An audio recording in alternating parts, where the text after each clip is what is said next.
Ser pai é talvez um dos maiores desafios, né? Mas também uma das maiores recompensas. A questão é, como é que se faz isso bem? Principalmente quando o exemplo que tivemos não foi lá essas coisas. Hoje vamos mergulhar na jornada de um homem para se tornar um pai quase perfeito, com base nas lições do livro de Paulo Gustavo de Lima sobre como quebrar ciclos e construir um novo legado. A jornada começa aqui, nesse momento que, uau, muda tudo. O autor conta que ser pai não é algo que se aprende num curso. É uma identidade que a gente assume.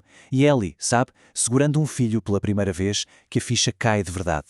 O eu dá lugar ao nós, e uma responsabilidade totalmente nova floresce.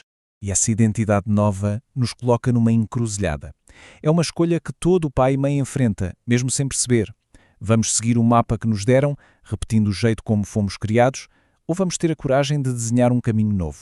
Olha, o nosso instinto geralmente vai para um de dois lados. Ou a gente copia o que viu em casa, com o bom e o ruim, ou a gente faz exatamente o contrário, foge para o outro extremo. Mas o ponto é que nenhum desses caminhos é 100% nosso, né?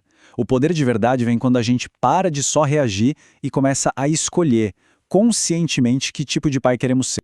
E olha só que diferença de visão entre gerações. É gritante. A visão antiga era muito sobre o básico, né? Comida, roupa, um teto. Já a visão mais moderna, nossa, é sobre outra coisa. É sobre preparar os filhos para a vida, dar ferramentas, orientação e talvez o mais importante, dar aquele empurrãozinho, sabe? O encorajamento. A gente deixa de ser só um provedor para virar um guia, um mentor. Para a gente entender por que o autor quis mudar, a gente precisa dar uma olhada no padrão que ele herdou. O pai dele, de outra época, via a paternidade quase como um emprego com data para acabar. O objetivo? Criar filhos para serem independentes e pronto. Não era sobre construir uma ligação para a vida toda. Era uma paternidade mais distante, sem muita presença. E foi exatamente isso que ele sentiu que precisava quebrar. Ok, então como é que se quebra um ciclo desses? Um padrão que vem passando de geração em geração. Muitas vezes a resposta não aparece num momento de paz, não. Ela vem no meio do caos, de uma crise pessoal. É ali que a mudança se torna inevitável. E o autor é muito corajoso em compartilhar o momento em que ele mesmo quebrou. Uma separação, a repetição dos mesmos erros do pai, tudo isso levou ele para o fundo do poço. Mas é curioso, né? Às vezes é lá no fundo que a gente encontra impulso para subir. Essa crise não foi o fim da história dele. Pelo contrário, foi o que o forçou a reescrever tudo. E dessa experiência toda, ele tirou um método. 3 passos bem diretos. Primeiro, admitir que o modelo antigo não funciona, que está quebrado. Segundo, olhar para as feridas que esse modelo deixou e começar a curar. E o terceiro, que é o mais poderoso de todos, decidir. Tomar a decisão firme de que esse ciclo acaba aqui. Esse poder está na mão de cada um. E no coração dessa jornada de cura, tem uma verdade que é até simples, mas muito, muito profunda. A mudança de verdade não vem de ficar culpando os outros ou tentando esquecer. Ela vem de uma escolha ativa, amor e perdão. Perdoar os outros e, o que é bem mais difícil às vezes, perdoar a si mesmo. É esse gesto que abre a porta para um futuro diferente.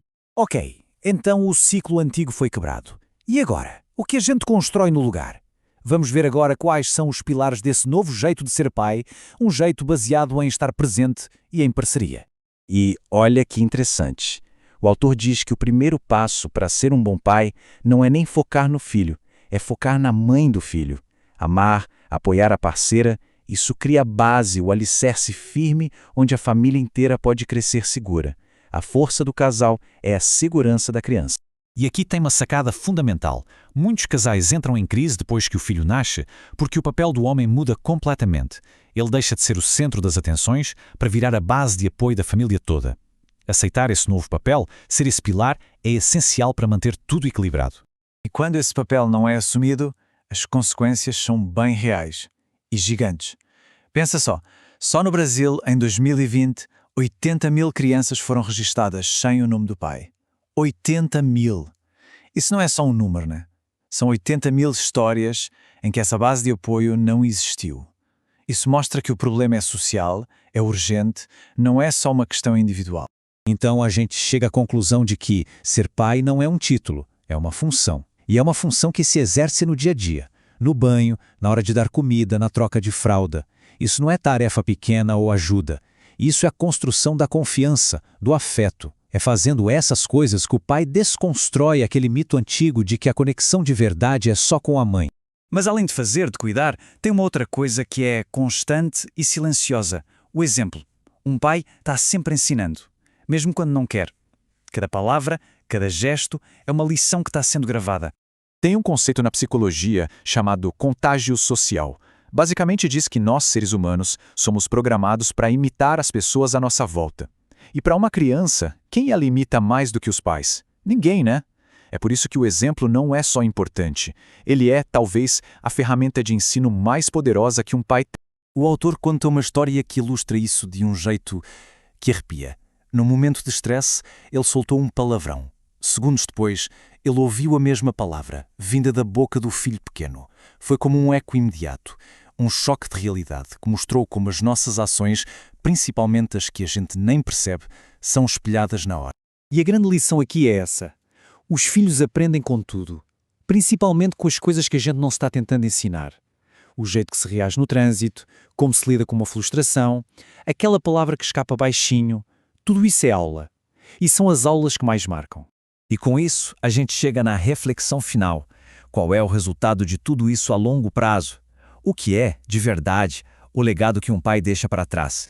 O autor nos convida a repensar a ideia de legado. Não é sobre dinheiro, sobre bens materiais. É uma herança emocional, uma herança de caráter. O verdadeiro legado são os valores, a força para lidar com a vida, a capacidade de amar, tudo aquilo que é plantado no dia a dia e que vai durar por gerações. E ele vai além e leva a paternidade a um nível quase espiritual.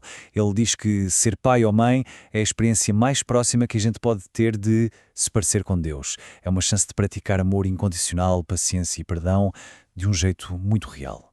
E a gente termina com uma pergunta para cada um pensar. O objetivo não é ser perfeito, longe disso. É ser intencional. Então fica a pergunta. O que é, afinal, a coisa mais importante a deixar para a próxima geração? A resposta para essa pergunta? Esse é o verdadeiro legado.